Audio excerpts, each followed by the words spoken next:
One of the wonderful things about the Mahayana path is that with the mind training teachings, we can apply it to everything in our life. And so no matter what we're doing,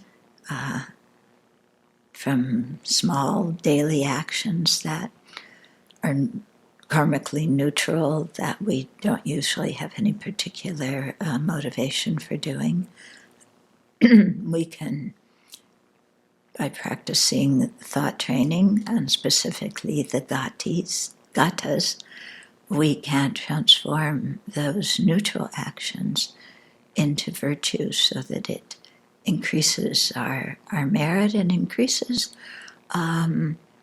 the imprint of bodhicitta on our mind. Because in every situation, if we want to think of one of the gatas, then it concerns bodhicitta, and that imprint again and again is placed on the mind stream.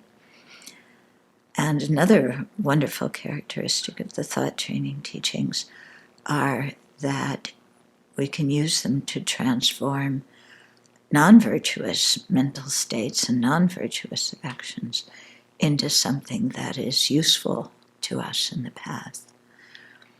So once a non-virtuous action has been done, we can't undo it. We need to purify it. But we can still learn something very important from looking back and investigating our non-virtues and understanding how we got involved in them, what we were thinking, what we were expecting, these kinds of things. And in that way, learn more about how our mind works. And then upon seeing the faulty ways of thinking that we have as ordinary beings, to replace those ways of thinking with the mind training teachings. So that, for example, when things, we have suffering or illness or whatever, instead of saying, oh no, how could this happen to me? If we look at it through a karmic perspective, we can say, good, I'm glad this karma is ripening now, and it's being done with, and, I can derive some benefit from experiencing this suffering in terms of increasing my compassion and understanding for others.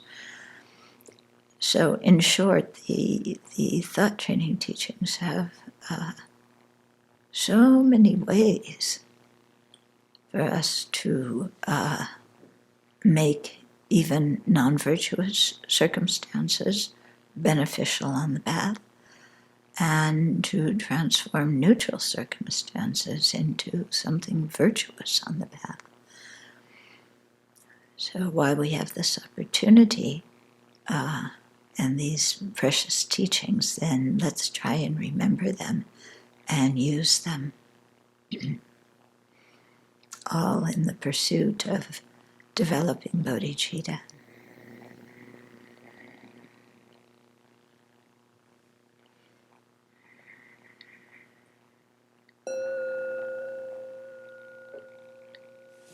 Do you remember the thought training teachings when you have problems?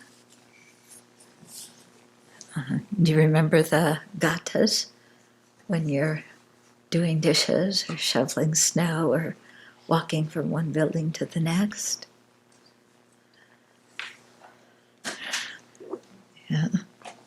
So these are good reminders for us so that we really take advantage of them. For when you go for full ordination in Taiwan, they really emphasize the gatas, and Venerable Jamba memorized all of the ones in the book. All of us have to memorize them. Everybody had to memorize. Did you memorize them? In Chinese. Oh. Okay, so last week we were talking about the spread of Dharma into Sri Lanka and how it evolved in Sri Lanka. Of course, we didn't take it all the way up to the modern day. Some of the ways that, the modern day perspective and how, for example, the Sangha is organized is explained in Buddhism, One Teacher, Many Traditions. There's a chapter on history, so you can read it there. But we did go through it when we went through that book. Okay, so now we're on the chapter here about the growth of the Mahayana. And I was trying so hard not to use the words Theravada and Mahayana in this book, and then eventually I just had to just give in because they are commonly used words. But I never use Hinayana. But still, even saying Mahayana, some people don't like that because it implies Hinayana. But it was kind of hard to get around it. Sometimes I said Bodhisattva vehicle. But okay, so Mahayana sutras, which emphasize the Bodhisattva path, began to appear publicly in India in the 1st century BCE. Some were transmitted to Central Asia. Buddhism began to spread to Central Asia in the 33rd century BCE and later flourished there for many centuries. And then it went from there to China. These sutras, where they were translated into Chinese by the second half of the 2nd century CE. The agamas preserved in the Chinese canon are very early sutras that are remarkably similar to those in the Pali Nikayas. The Nikayas are divisions of sutras in the Pali canon. The word Nikaya also refers to different Theravada groups of monks according to their ordination. So it's a word that has more than one meaning. Okay, with newly discovered Vinaya texts and other scriptures that date from early on, the Pali Canon is no longer seen as the only literature of early Buddhism, although it is the only canon preserved in an Indic language. Okay. Now, it was very interesting this week as we got, some of you may remember Chris Villy, who was here, and he went to Fokwanshan for a translator's course, and he wrote up a little bit about his experience, and apparently somebody who was there said that a lot of the Chinese didn't translate so many sutras from Sanskrit. They were mostly in Parthian, which is the language spoken in Iran. I am not so sure about that. I'm quite skeptical about that because that person said that the Sanskrit sutras were just kind of a mess and it was difficult to translate them. But I don't think so. Why? Because centuries after Buddhism went to China, the Tibetans were translating from Sanskrit to Tibetan.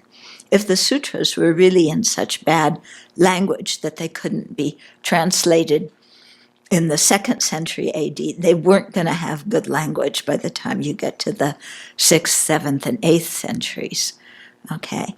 Also, the Chinese who went by the sea route, as we learned when we were in India, many of them stopped at Jambi to learn Sanskrit before they went to Nalanda. And so I think any of the very well-known people who went to China to get texts and then brought them back and translated them, like Xuanzang, definitely spoke, familiar with Sanskrit because that was the language that was used in Nalanda Monastery and so forth. They didn't write in Parthian there. Parthian was, thousands of miles away. So, yes, they found some scriptures, in Gandhari and some of the Central Asian languages. So some of those may have been from those languages translated into Chinese, but I think the majority were from Sanskrit. My personal opinion, even though I'm not a scholar, but yeah. He's trying to get the top for us. Yeah, but the thing what I've learned is just because somebody says something, it doesn't mean it's true. Okay? And especially academics who study Buddhism, yeah, they look at certain aspects, they make conclusions, but they don't really know what Buddhism is like on the ground.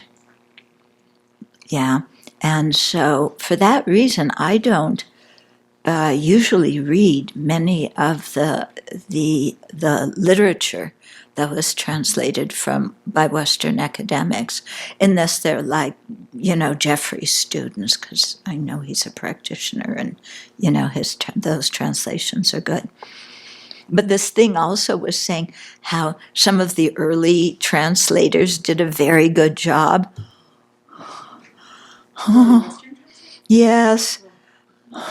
I can't understand their stuff when they translate. I have a very different take on it, So, yeah. So, I mean, within academia, everybody has their own ideas, and, So anyway, those are mine, and I'm not in academia. Okay. But really, if Sanskrit was in such bad shape, how were the Tibetans translating from Sanskrit into Tibetan 5 centuries later? Yeah, doesn't make any sense. Okay, academic scholars, as well as practitioners of the Pali tradition, have questioned the authenticity of the Mahayana sutras, asserting that they were not spoken by the Buddha, but were written later over a span of several centuries.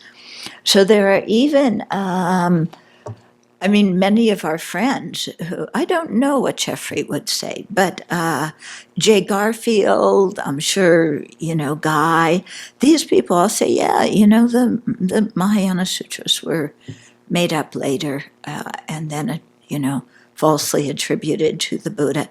And the reasons they give is because unlike the Pali Sutras, which you could tell were arranged so that they could be passed down orally, because you have all these stock passages that you memorize one time and then you got it for all the sutras. Mahayana doesn't have much of that. So it indicates that it was already a written tradition, and so they didn't need to, make it with these stock passages for easy memory. And also, they say that because in many Mahayana sutras, it says at the end, it encourages people to write the sutras and copy them out. Yeah, and so they say, so that indicates that these sutras came about much later, because at the Buddha's time, reading and writing were not prominent. Okay, His Holiness has a very different view. I think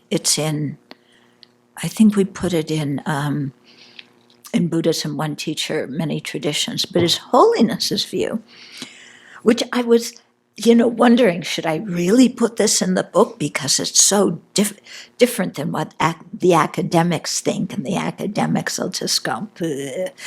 But I said, it's His Holiness's book, he said it, I heard him, we'll put it in. So his idea was,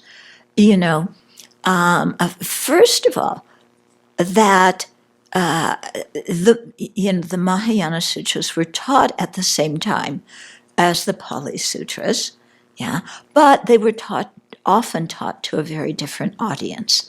So if you take the Heart Sutra, for example, the audience was not just a group of monks and nuns. It was, you had the yakshas, and you had the bodhisattvas sitting in space, and you had, all sorts of different kinds of beings there. So it was a very different audience, because the meaning of the Mahayana was it wasn't for everybody at the time that the Buddha lived. Okay, so this is what the Mahayanists believe, and also His Holiness says that even when if Buddha taught them to monks or to lay people, the Mahayana sutras, he said somebody must have known how to read and write, because they did have it for the government. They didn't write novels and things like that, but they did have reading and writing for government functions, to keep the books, to write down laws and certain things like that. And so His Holiness's idea is that somebody, would hear the Buddha teach this, go back and then, write it down themselves, but understanding that these teachings were not to be widespread because they weren't suitable for everybody, kept it very private, and then several centuries later, when the whole climate changed, then they would bring out these texts that had been written down and kept secret. So that was His Holiness's theory. Yeah. Again, this is an interesting point that when you study with the Tibetans, they will go to great lengths to prove that the Mahayana is the teachings of the Buddha. I mean, it's really important to them. And, you start out with In Precious Garland, which is a very early Mahayana text. Nagarjuna has a whole section there, remember, on why the Mahayana is the teachings of the Buddha. So, it's been a controversy for many centuries, starting even before Nagarjuna, and he was like 2nd century AD, very early. So, so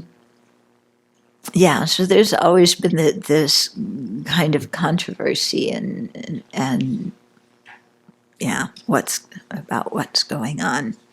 But, so back to what I was saying. So when we were studying Ornament of Clear Realizations, Geshe Tektok was, again, the reasons why these are the teachings of the Buddha and these 21 commentaries and, it's Mahayana and the teachings of the Buddha. But again, us Westerners were there and we're kind of going, well, we don't really care, about where the origin of it is. We want to know what it says. And if it says something reasonable, then we'll believe it. And if it says something that's not reasonable, we won't believe it, But for the Tibetans, for that way of looking at it, first you have to prove its authenticity, and then that establishes it as a credible text.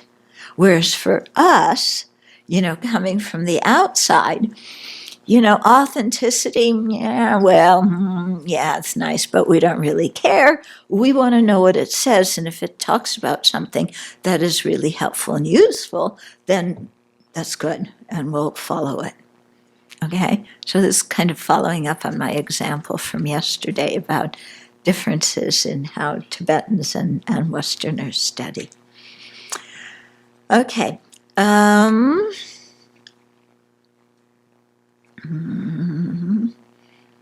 Okay, so one of the chief reasons for the claim that the Mahayana was not the word of the Buddha is that the Pali Suttas were more publicly known and widespread in the early centuries than the Mahayana Sutras. The discovery in Pakistan and Afghanistan over the last few decades of many Buddhist manuscripts that date from the end of the 1st century BCE has changed academic scholars' view of the Mahayana. The newly found manuscripts written in Gandhari Prakrit are older than any previously discovered manuscripts. Many of them are from the Dharmaguptaka school, and some are Mahayana sutras. Although some of these texts are called early Mahayana or proto-Mahayana, their ideas and presentations of the Bodhisattva path are mature, with the revision in the dates of the Buddha's life to later than previously thought, and the discovery of older Mahayana texts, modern scholars are reconsidering their ideas concerning the Mahayana sutras. Okay? It's like I was saying before, they used to think the Buddha lived 6th century BCE. Now it's moved more to like 5th century. Yeah, at least the academic scholars. I think for the traditions, they just set their date and it never changes. But the academic scholars, will change their idea on that. So they're making the Buddha's life a little bit later and then finding some of these scriptures that are older. So then the distance between the Buddha's lifetime and those scriptures, or the amount of time, is shortening. Okay. When previously unknown Bodhisattva sutras first appeared publicly and for several centuries afterwards, Mahayana was not identified as a separate tradition within Buddhism. So these Bodhisattva sutras, that spoke about Bodhisattvas, they weren't called Mahayana when they came out. They were just sutras. Maybe they called them Bodhisattva sutras. But Mahayana was not a special school at the time these sutras became more public. Okay, so Mahayana at the beginning referred to the goal of the path, Buddhahood, rather than the attainment of arhatship that was prominent in the early sutras. Okay, so first, Mahayana referred to the goal of your meditation. Yeah. Then, as time went on, Mahayana began to refer to a body of literature. Okay, so it went from a goal in of your spiritual path to a body of literature. And in the 4th century, a Sangha used it to indicate scriptures explaining the path of a bodhisattva. Okay, so it developed into now a certain genre of scriptures that talk about the bodhisattva path. By the 6th century, people were calling themselves Mahayanas, indicating that they saw themselves as a distinct Buddhist group. So that didn't happen until the 6th century. Yeah? However, due to the great number of Mahayana scriptures and the broad distance over which they spread, it seems that their followers did not become a single unified group in India, nor was there any Mahayana canon ever compiled in India to our knowledge. So that's an interesting thing, because you had the transmission to Ceylon, and then they organized it into a canon. They didn't seal the canon until the 5th century CE, so for 1,000 years it was open. But in India, they never brought together the Mahayana sutras and made a canon, which is very curious. Why didn't they do that? Was it just because the sutras were so popular that, they didn't see any need to bring them together? Or maybe they did bring them together, but when Nalanda and the big monasteries were destroyed, all of that was destroyed together with them. Yeah. But it's an interesting thing that, because we only have 3 extant canons now. The Pali canon, and that's the only one in the Indic language, then the Chinese canon and the Tibetan canon. Yeah, so many, all those other 18 schools in northern India, yeah, we don't know what happened to their canons and how many of them had really separate canons, how many didn't. We have no idea, And similarly, with all these Mahayana sutras coming out, we don't know. Do all of them, are all of them really extant today, or did some get lost, on the pathway through the Gobi Desert, or, on the ocean, or what? Did you come across anything as to who was writing the scriptures and how many people actually read them? Were they published and distributed to the average person? Or? You mean the Mahayana ones? Yeah, the Mahayana. Okay. So the idea that they were written by other people, that is the idea of the scholars in the Theravadas. The Tibetans say absolutely not, they were taught by the Buddha. Okay? Yeah, and the Chinese would say too, they were taught by the Buddha. So as far as the ones that they think other people wrote, I have no idea who they think wrote them. Whoever, if that's true, those people, they didn't put their names on them, so they were very humble. But it makes you think, if they had different ideas, why didn't they write treatises or commentaries and put their names on them like the Indian sages did when they wrote treatises and commentaries? Yeah. So I don't know. We really don't know.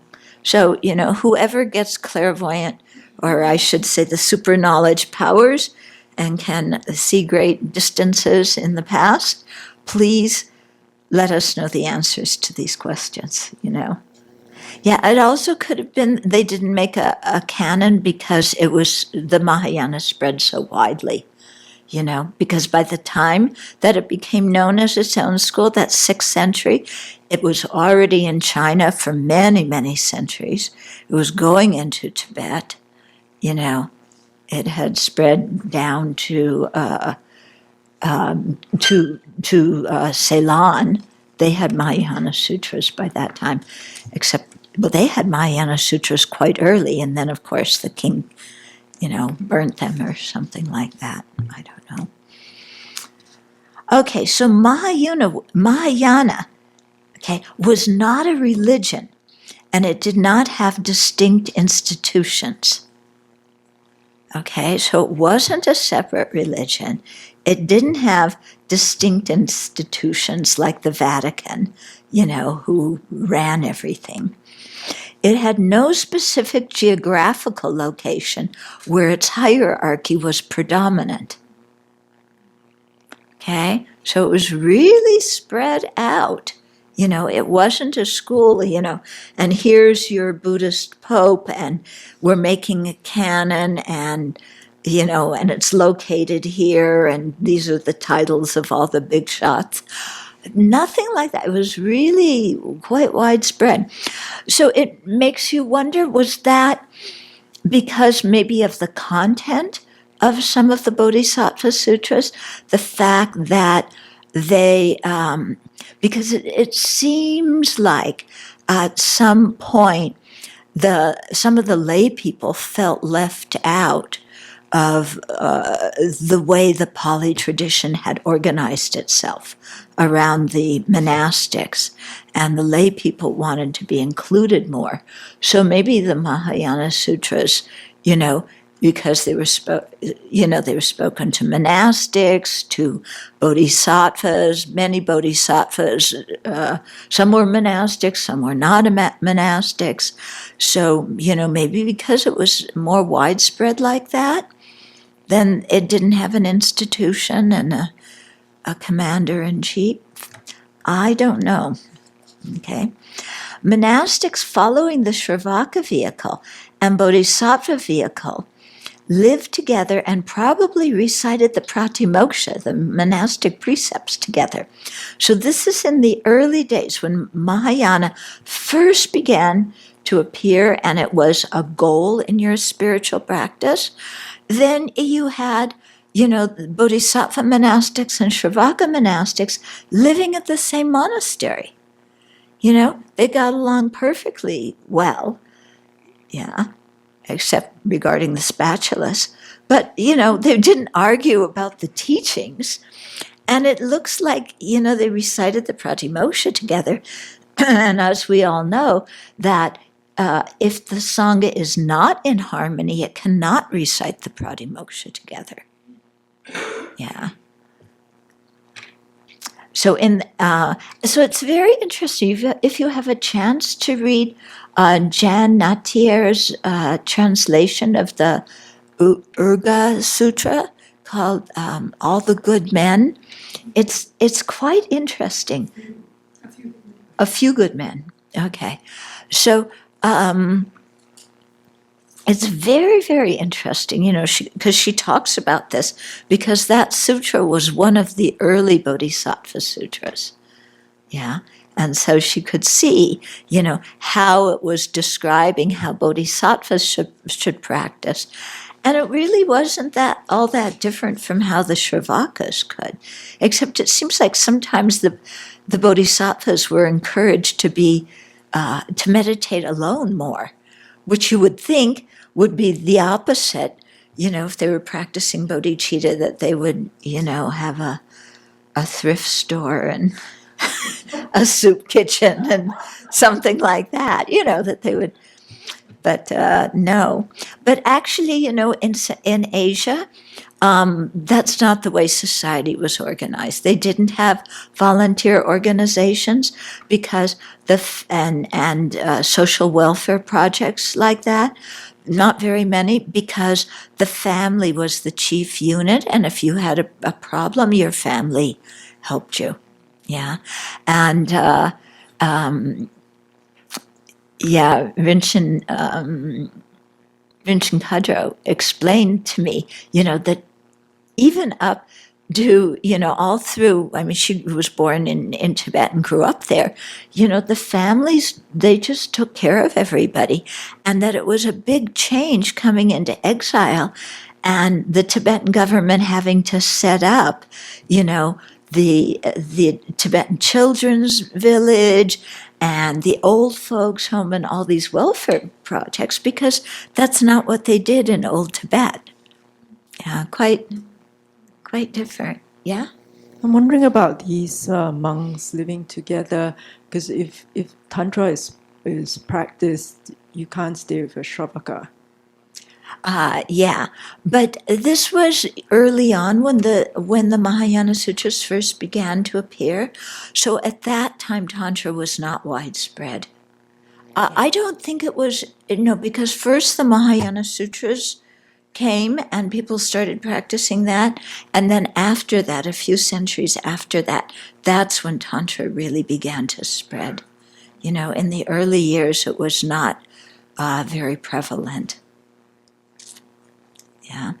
Also, I wonder, I haven't done any research on the tantric precepts, but the bodhisattva precepts, for example, they were collated from many different sutras. Asanga spoke some, and Shantideva had some, and Chandragoman found some, and put them together. And so I wonder if the tantric precepts were made like that, or if they all come from one tantra and was just extracted from one tantra, or if somebody, again, collated them from different tantras. I have no idea. Venerable, do you know when and how then the Shravakas and the Bodhisattvas starting practicing separately? Like if they were now at this point practicing together in the same monasteries, and when did that become different? Yeah, well, I would say at least by the 6th century, when the Mahayanas started saying, I'm a Mahayanist. Yeah, so let's go back to that paragraph. Okay, so as time went on, so at the beginning, it was just your spiritual goal. As time went on, Mahayana began to refer to a body of literature, so it's just the scriptures, it's not a separate school. And in the 4th century, a Sangha used it to indicate scriptures explaining the path of a bodhisattva. So by 4th century, it was becoming a scriptural tradition. Okay, but it wasn't its own religion separated out from anybody. It was Okay, by the 6th century, people were calling themselves Mahayanas, indicating that they saw themselves as a distinct Buddhist group. So by the 6th century, Nagarjuna was 2nd century, Vasubandhu and Asanga were 4th century. Okay, so by the 6th century, so that's, when they really started seeing themselves as a separate school. Yeah, although at Nalanda, they had everybody, even non-Buddhists at Nalanda. And even nuns. I read something that said they had nuns at Nalanda. Yeah, no, but Nalanda was an educational institution, and they, debate was such a big thing, so they loved having all these people with different views come there. Okay, it's really much, much later that this thing began of, okay, well, we're Theravadas and you're Mahayanas and that kind of stuff. Page 89, it says, in India and sometimes Sri Lanka, prior to the 12th century, the Shravaka vehicle and Mahayana flourished together. Yeah, So at least to the, no, it sounds like to the 12th yeah, century. That's Yeah. Page 89. okay. So even though people may by the 6th century have started seeing themselves as a different tradition, still they all, they practiced together, did stuff together, and so on, okay?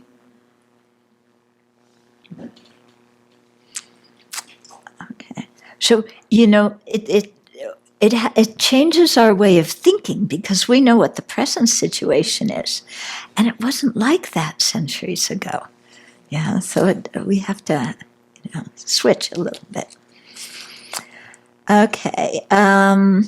In the 5th to 12th centuries, the great Buddhist universities such as Nalanda, Vikramasila, and Odantapuri, where Buddhism flourished, were inhabited by monastics and lay practitioners from many different branches, sects, and schools of Buddhism. They studied and debated the Buddhist teachings, learning from each other. Okay? So very ecumenical, that way. Mahayana scriptures contain, and as it'll come up later, when we come into Tibetan Buddhism and we learn, okay, there's 4 philosophical tenet schools of Vaibhasika, the Svatantrika, the Chittamatra, the Madhyamaka, and the Svatantrikas have 2 branches, and the Madhyamaka have 2 branches, and one of the Madhyamaka branches also has 2 branches. And here is the catechism from each of those branches. The Svatantrikas, having reasoning, they believe, and the Svatantrikas, with scripture, they believe, and it's all set out as if it's all laid down in concrete, and as if, there were people kind of, I'm a card-carrying Satantrika, and so this is what I believe in. Those I'm a Satantrika following reasoning, and those ones follow scripture. We're totally different from them. We use reasoning. We're following Dharmakirti. Dharmakirti is one of ours, except Dharmakirti actually was a Chittamadran. Yeah. But, some of the ones who you have a Sangha who wrote Abhidharma Kosha from a Vaivasika viewpoint. He wrote the commentaries from a Satantrika viewpoint, but he himself was a Chittamadran. Yeah? So, we hear these things like they're all cast in concrete, but when you read the history, they all kind of lived together, they talked to each other, they debated, they didn't have any big set catechism that you had to put your hand on top of, and swear to always follow this belief and not any other belief, so help you Buddha. There was none of that. Yeah? And so actually, in later years, they started, some groups calling themselves Satantrikas and some Madhyamikas and so on and so forth. But this very rigid definition is actually was done in Tibet as a pedagogical tool. And as a pedagogical tool, it's brilliant, because you have these things, nice, clean, clear statements, what they believe in, and then you start at the first one and you practice and you watch your attitude change and, you know, what's the nature of phenomena. Vaibhasikas don't challenge that so much. They just talk about the person. Satantrika is similar. Then Chitta Madhya and Kamalan, you have to think about the selflessness of phenomena and so on. So as a pedagogical tool to help you grow in your understanding of the nature of reality and of the paths and stages, it's a brilliant system. But that didn't come all set up like that from India. Yeah. There was... Aryadeva wrote something about the tenant systems. Yeah, the Tibetans say, well, it's the Aryadeva who was Nagarjuna's student. But actually, in the 11th, 12th century, there was another Nagarjuna, there was another Aryadeva. There was this whole rash of scholars appearing, having the same names as the very early ones. And they don't know if, you know, they just by accident had those names, or if they took those names and that validated some of what they were teaching. Okay, but, you know, the Aryadeva who wrote some of the things about the different tenet systems was probably the later one. You know, it couldn't have been the Aryadeva that was Nagarjuna's student because Chitta Madhya wasn't even alive then. Yeah, Chitta Madhya was taught by a Sangha who was 4th century. Nagarjuna was 2nd century. No, actually, you know what? Nalanda wasn't even very well established by 2nd century. So, you know, we call Nagarjuna as a Nalanda monk, but Nalanda was pretty small back in those days. Yeah, we don't really know what it was like. Okay, so, so all these people, you know, they lived together, they learned from each other, they debated.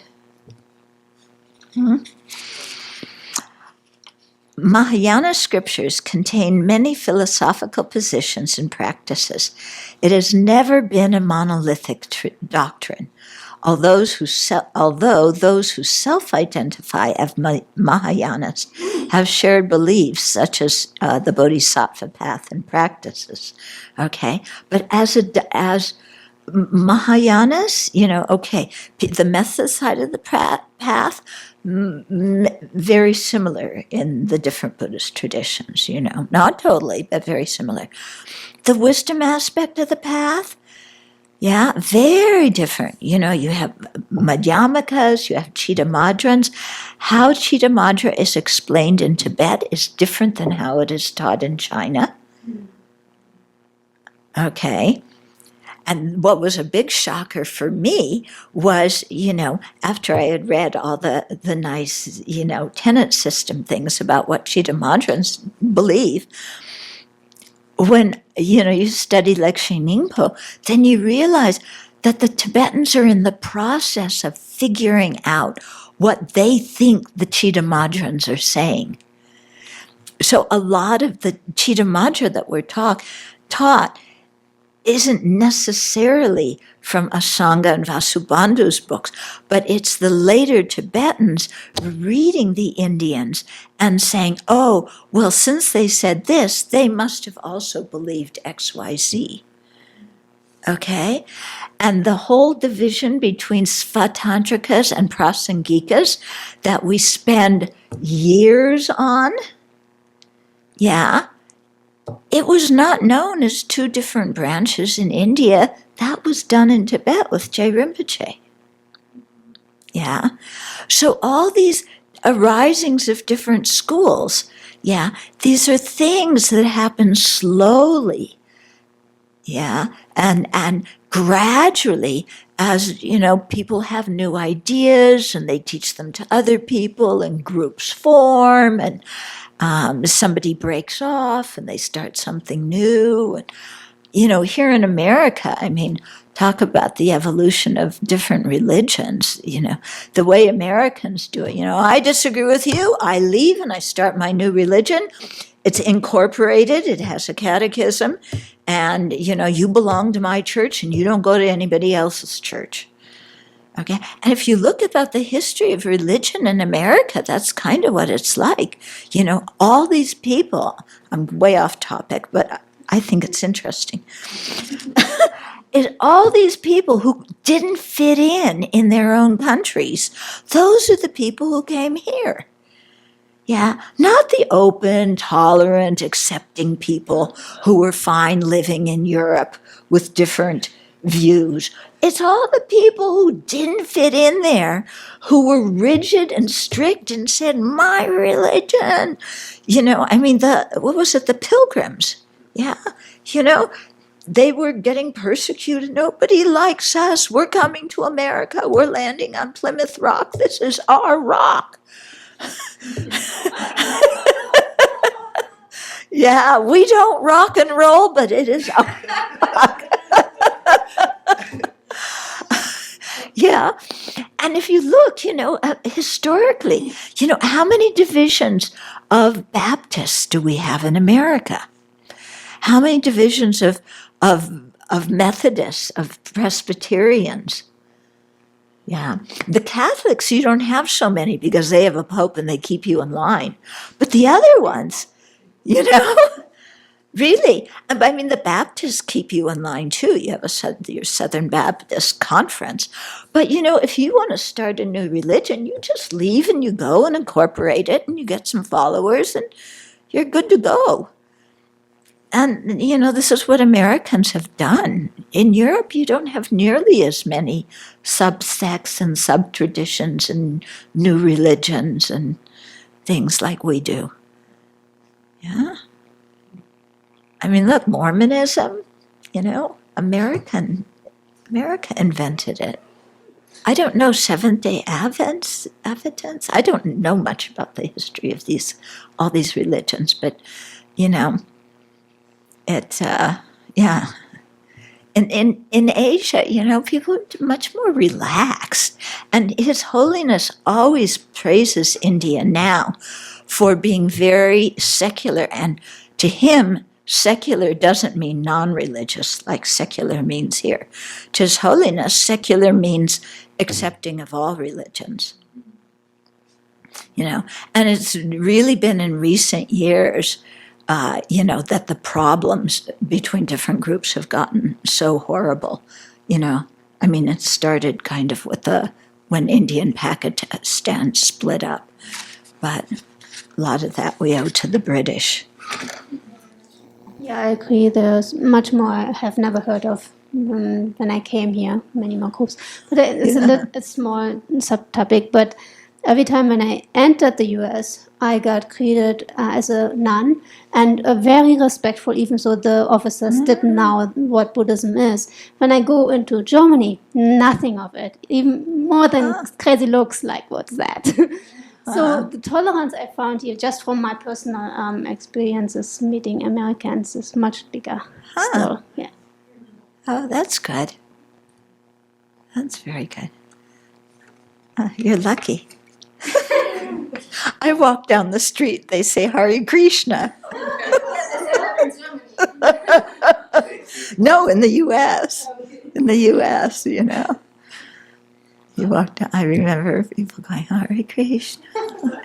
No, I'm not Hare Krishna. Okay.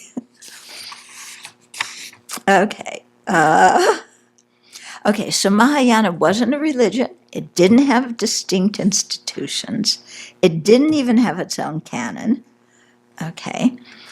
It had many different philosophical positions, many different practices. And as the Mahayana tradition spread in different Asian countries, it really changed a lot according to, people emphasizing different scriptures, people bringing out different practices, and you're getting this whole, diversity of different traditions. So the early Mahayana scriptures were not limited to one language, appearing in Buddhist hybrid Sanskrit, Buddhist Sanskrit, classical Sanskrit, and Gandhari. Okay? So it wasn't even in one language. While many Mahayana scriptures were in Sanskrit, not all Sanskrit scriptures are Mahayana. Some teach the Sravaka vehicle. Mahayana did not dismiss the Sravaka vehicle texts or teachings. In fact, it taught that the Bodhisattva path is based on a thorough understanding of the four truths of the Aryas, the 37 harmonies with awakening, the three higher trainings, the four immeasurables, serenity, and insight. So many ideas are held in common between the Sravaka vehicle and the Mahayana, and all Buddhists, no matter what tradition they belong to, take refuge in the three jewels. Okay? So it wasn't like Mahayana appeared and said, okay, we're a different school, you Shravakas, we don't believe anything that you believe. So many things, I mean, all these basic principles, yeah, they're in the Mahayana and in the Sravaka vehicle. And when you really start studying it, it's really quite amazing.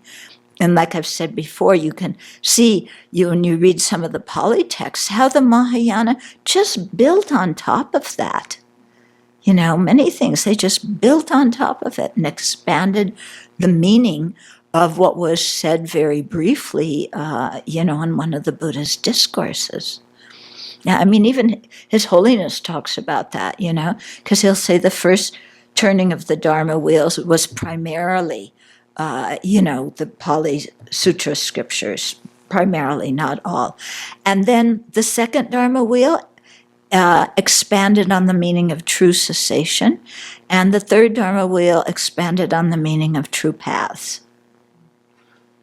So even though the Pali tradition people don't accept the sutras of the second and third Dharma wheels, all they're basically doing is expanding upon the last two of the four truths. Okay. While most Mahayana sutras appeared publicly after the Pali Suttas, some appeared before some scriptures in the Pali Canon. So that's interesting. Yeah. The Pali Canon contains texts from many time periods, ranging from the Buddha's time until it became a closed canon 10 centuries later. The commentaries in the Pali Canon were written later than some of the Mahayana treatises and commentaries, such as the Mahayana treatises and commentaries by Nagarjuna, Vasubandhu, Buddhapalita, and so forth. The earliest scriptures recently discovered in Pakistan and Afghanistan were from both the Sravaka vehicle and the Mahayana. And remember before we read that many sutras, they didn't say what school they were from at the end. Yeah. In short, many Buddhist schools developed over a long period of time. They had both overlapping and distinct tenets and scriptures. Buddha Dharma was and still is a living, dynamic tradition. But you do see as time goes on how people want to pin things down. Yeah, more and more we have to pin things down. Yeah.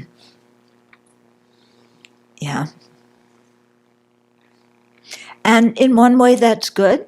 It prevents the Dharma from degenerating. In another way, it, breaks people up into different groups more and more. Did this pinning down start in India, or did it start after things were leaving India? I imagine some of it started in India. I mean, if you had 18 schools, yeah. But, I think it got more and more pinned down. which is natural, that's how things develop. Okay, Mahayana is not an ordination order or a lineage, an ordination lineage. This is something that's really important. I'll read the paragraph and then I'll come back and talk more about it. There is no such thing as Mahayana Vinaya or Mahayana monastic ordination. From early times until the present, Mahayana practitioners have ordained in the Vinaya traditions of the 18 schools. Asanga in the Sarvastivadin, Vimuktasena in the Samyitiya, Atisha in the Mahasangikas, and so forth. The Chinese pilgrims spoke of some of the monasteries of their time as Mahayana Stavira. And Stavira, means the elders, which in Pali is Theravada, but they're not exactly the same.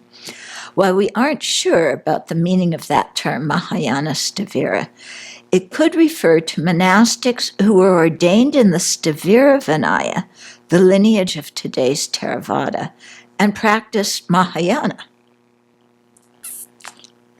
Mahayana monastics live in monasteries, follow the ethical conduct prescribed in the Vinaya, and conduct monastic rites in accordance with the Vinaya. Practicing the Bodhisattva vehicle does not make one ethically lax. In fact, in addition to the various sets of Pratimoksha precepts, such as the 5 lay precepts and monastic precepts, Mahayana practitioners also take the Bodhisattva precepts. Okay, now, one of the big things regarding bhikshuni ordination and the hesitancy of our friends from the Theravada tradition, to restart it. It has been restarted, but they didn't want to go to Taiwan to take the Dharma, get the bhikshuni ordination from the Dharmaguptaka, even though the Chinese bhikshuni lineage comes from Sri Lanka many centuries ago. We don't know exactly which Vinaya lineage it was who went. But anyway, the people in the Theravada countries were saying that's Mahayana Vinaya. So, we're not Mahayanas. We're not going to take that ordination, from the Chinese and reinstitute the bhikshuni ordination that way. And so we spent many, many hours trying to explain that there isn't a Mahayana Vinaya, because, and this is the way it's explained in our tradition, that our monastic ordination, it's all according to the Shravakayana, the Shravaka vehicle, because the level of the ordination is, with those 18 schools, the Mahayana wasn't up and running and widespread at that time. And so our monastic ordination we consider to be, on the equal level of, the Theravada and so forth, because it's all from the 18 early schools. But the Theravadas were looking at the Chinese, Korean, and Tibet monastics. You are Mahayana monastics. You have a Mahayana Vinaya. And so, I know that this was a big thing for Achan Brahm, and I think Bhikkhu Bodhi, also. I don't know how well some of the other Asian monks, how much that idea got through to them. I don't think it got through very much in Thailand, maybe more in Sri Lanka, because they were the ones who reestablished the bhikshuni lineage in that school. But this is something very important, so that when you speak, with other people from different traditions, and they ask about it, no, our ordination is on equal par with all the other monastic ordinations. It's not a Mahayana ordination.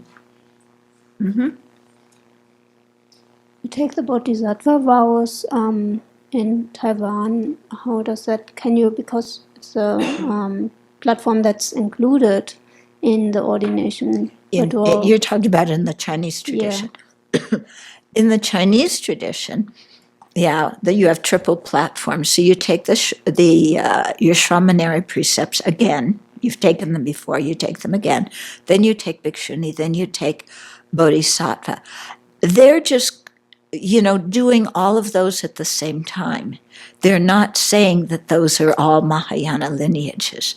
The Dharma, the Shramaneri and the Bhikshuni ordination are from the Dharma-guptaka Vinaya. The Bodhisattva vows are not.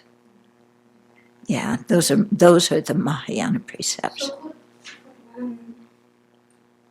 Could one who goes to Taiwan say, I don't want to take the Bodhisattva precept? Yeah, Oh, yeah, I think so. Mm-hmm. Yeah, you can go for two of the platforms and not the third. It's just that it became so prominent in Taiwan that they just steered everybody in that school. Okay. Yeah. It kind of be like the Tibetans too, you have a Tibetan that doesn't take the Bodhisattva precept. You theoretically could, and there are people, like when Westerners start practicing Tibetan Buddhism, I don't push the Bodhisattva precepts on them or the Tantric precepts. It's got to be a gradual thing. Yeah. But, But they're all different lineages of precepts, and they're different levels of precepts. Yeah. The Pratimoksha precepts you break by actions of body and speech. The Bodhisattva precepts you can also break by just the action of your mind. It doesn't have to be body and speech. Tantric precepts are even more difficult to keep because those, not all of them, but more of them emphasize the mind's activities. Okay. So they're quite different. Also, your Pratimoksha precepts, you take just for this life. Bodhisattva and Tantric precepts you take until you attain full awakening. Yeah, quite different. That's why when you take the Pratimoksha precepts, you do that visualization of the light coming, and you have a precept body afterwards. You don't get a precept body for the Bodhisattva and Tantric precepts. Yeah, because when you have a precept body, it's a subtle form, and when you die, that form ends. If you're a monastic in this life, when you get born in your next life, you are no longer a monastic. Huh? I know. Many of us would like to come out of the womb as monastics. So we pray to at least meet the Dharma early and, be able to take the precepts early. But, the Pratimoksha, you have a precept body, and you lose those precepts at the time of death. The Bodhisattva and Tantric precepts, you don't lose at the time of death. Yeah. So also the visualization, when you take them is different. Okay. Okay, let's see if we can finish this section. Who knows? Okay. We'll finish it sometime. Okay. While most Mahayana sutras publicly appeared, I read that. Okay. So, yeah. Oh, okay. I'm all the way down here. Woo. Calling Theravada mainstream Buddhism is incorrect and confusing. So there's one Theravada bhikkhu, who he got in with some of the people who were writing the history books for university, and he started calling early Buddhism, mainstream Buddhism. And the Theravada is a descendant of that, so it's all mainstream. And Mahayana is this kind of oddball thing that came up later. which other scholars read that and they say, excuse us, but in India, during the classical period in India, Mahayana was mainstream. And Theravada was down in, Ceylon. And there were many more Mahayanas in India than Theravadas. So you're calling it mainstream is not correct, but he has his own ways. Okay, so calling Theravada mainstream Buddhism is incorrect and confusing. Yeah, because in each location and at each time period, one or another school may be more well established. There were at least 18 schools that all saw themselves as mainstream Buddhism in their own locales. Okay. Mahayana was well received and flourished all over India and Central Asia and spread to East Asia, Sri Lanka, Southeast Asia, and Indonesia. Contrary to being a minority movement, it was mainstream.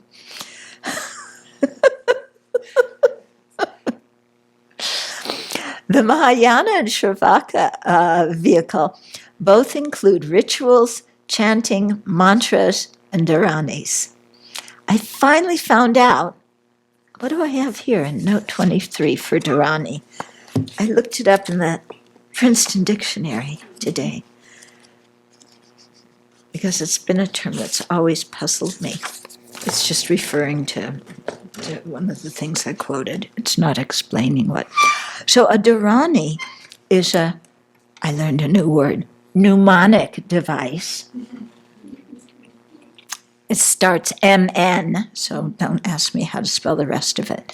But it's a mnemonic device to help you remember profound teachings. So some dharanis are like mantras, and they incorporate the meaning of a large body of knowledge. And then other dharanis, I didn't get to read the whole thing in Princeton Dictionary, so I'll have to read that and then tell you more about the other meanings of dharanis. But it's all to help you memorize or remember the different meanings of the teachings. Okay, so all of the vehicles include dharanis. Both Mahayana and Shravaka vehicle show reverence in the presence of stupas, statues, paintings, and relics. While many Mahayana sutras emphasize the importance of copying those sutras, practitioners of both vehicles engaged in the activity of copying sutras. In India and sometimes in Sri Lanka prior to the 12th century, the Shravaka vehicle and Mahayana flourished together. Practitioners of both vehicles often lived together in the same monastery, received monastic ordination in the same lineage, and performed the Vinaya rituals together. They shared many common texts and tenets and debated their unique ones. Both developed commentarial traditions, although the interpretations sometimes differed. The two vehicles had some differences as well in areas such as the principal sutras they studied, the intention for practice, the view of the ultimate nature, the path, and the result. Most of the Shravaka vehicle lineages in India disappeared over time due to a variety of conditions such as the political rise of the Brahmins, changes in government structure, the popularity of Hinduism, and the monastics' lack of involvement in the lives of the lay people. His Holiness emphasizes this a lot when he talks about, how Buddhism was overcome in India, because you had these large bodies of monasteries with, the monastics in them, and people stayed to themselves. They didn't go out into the lay community so much and teach. So when the invaders came and burnt Nalanda and Odantapura and Vikramashila and so on, they destroyed the scriptures, they killed the monks. There was nothing left in the village to to continue the existence of the Dharma because it had been so centrally located in the monasteries. And this was a point that came up in 1990 when there was a Jewish delegation that went to Dharamsala. And His Holiness met several times with them. And one of the things that he was very interested in is, how have you kept your religion up? You've been in exile and diaspora since, over 2,000 years. I can't remember when they burned down the temple, but, long time you've been in diaspora, and your religion still exists. How did you do it? Yeah, you're spread out all over. You don't have your own country anymore. Your situation is like us Tibetans. And the answer was that many of the rituals were done at home. Yeah. And so Friday night, welcoming the Shabbos, everybody gets together, they dance, they sing to welcome the Shabbos. The family has a special meal. They do lots of prayers and tell the religious stories on Friday evening. Saturday, nobody works. You don't turn on electricity, anything. You study the Torah all the day, the whole day long. Okay? So many things were in the home and were in the lay community. So that then wherever Jews went, Judaism went with them. Whereas in India, it was so condensed into where the monastic universities were, that when those were destroyed, most of the villages, the people were, they were followers of the Brahmins, or they were Hindus, or whatever. Okay. Later on, many of these same factors also affected Mahayana groups. While Buddhism largely disappeared in India by the early 13th century, both the Sanskrit and Pali traditions have spread widely throughout Asia and beyond. Yeah, so Buddhism was really decimated there, and thank goodness it had gone into China, into Tibet, into Korea and Japan and Southeast Asia, and was really existing and flourishing in those other places. Otherwise, we would have been really sunk. I've been wondering about the Buddhism coming to the West and translating into English, and the instances where people avoid words that's loaded with Christian things, and how is that an advantage or not? Because like when it went into China, it basically assume a lot of the language, and then there isn't that conflict. Like people don't have aversion to Taoist terms being Buddhified in that way, and then that language became, because the comment that I kept hearing was people like the Tibetan and Chinese. The language has Dharma in it. Whereas, like in the Western language, in English, it doesn't have, it's not marinated in the Dharma enough, and then so it doesn't have that kind of. Yeah. Well, you have to remember that Buddhism has been in Tibet and China a lot longer than it's been here. Okay, so when it first got translated into Chinese, they were using Taoist terms. Some people got confused. And so they really had to, the monastics also had to step up and explain what those terms meant from a Buddhist viewpoint, because otherwise people started thinking along Taoist lines or even Confucianist lines. Yeah. In Tibet, very few of the lay people can understand the scriptures, because, and I think in China too, because it's written in classical Tibetan or classical Chinese, and that's not the common language.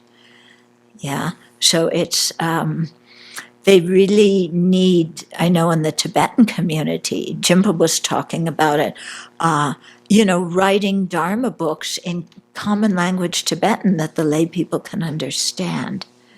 Yeah.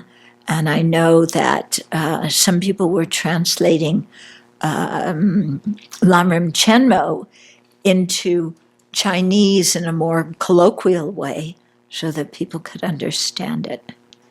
Yeah, so it's always difficult working with language. Yeah, but of course, after it's been there for some time, then you can recognize the Dharma terms. Some of the Dharma terms anyway in the main language. Yeah, and so here, some people say, well, let's just use Christian terms in the same way as in China where they use Taoist terms.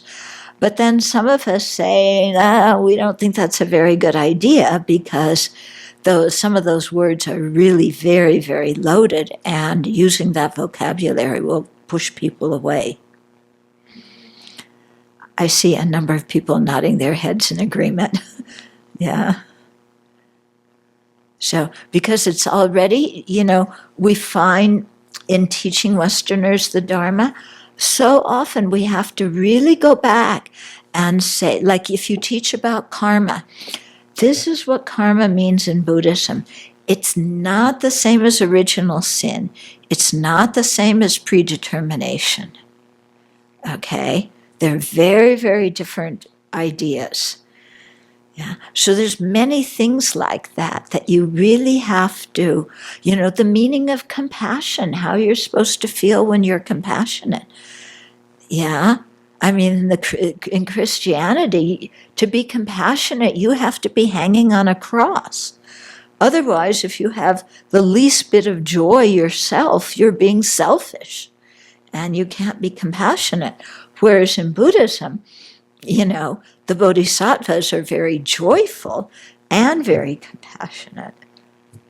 Okay. So there's many things like that where you really have to go over and explain. And I found you have to explain to the same people many, many times. It doesn't get through the first time because when you grow up with certain ideas, when you were educated in a certain religion, some of that stuff, it hangs on to you for a long time. And you need to really go back and bring it up and rehash it. And, I don't believe that. I believe this. And that's why I don't believe that. And this is why I believe this. Yeah. So when Bob Thurman started calling Dakinis angels, and Alan started talking about sin. Yeah. I have two questions. One is how does the Bodhisattva and the Tantric precepts go with you life to life? What is the basis of that? Because you said when you take them, from now until I attain awakening. It's just like I can't see that. I'm trying to think of like that with the Pratimoksha, it's a subtle form, so it's just the power of intention that keeps. Yes, power of your intention. Okay. Yeah. And then thinking about how the story about in ancient India, how the Buddhism died with the monasteries going down, and how that's been different in how with the Jewish community. How has that influenced your idea of how the Abbey to be set up in terms of our level of outreach, or has that? How the Jewish thing hasn't influenced my way of thinking so much, not consciously, in terms of what I see, how I see the Abbey is developing. I think it's important that we set up a very strong monastic community, but that our monastic community is very well integrated in society. It's not something apart from society, but we're very well integrated, and we welcome lay people and we participate in social, things of interest in society. I think that's quite important. But for me, that's important because of the bodhisattva nature of our tradition. Did that answer your question? Okay. So next week, Tantra. And I didn't, I kept the tantric section quite short because there's so many misunderstandings about Tantra that I didn't want to get into all of that in the first volume, but save most of that for later volumes after people have an understanding of the general tradition and the general meaning, and then they'll see how Tantra fits in. Volume 12. Yeah, right. Yeah, the last volume will be the Tantra volume, so however many we have.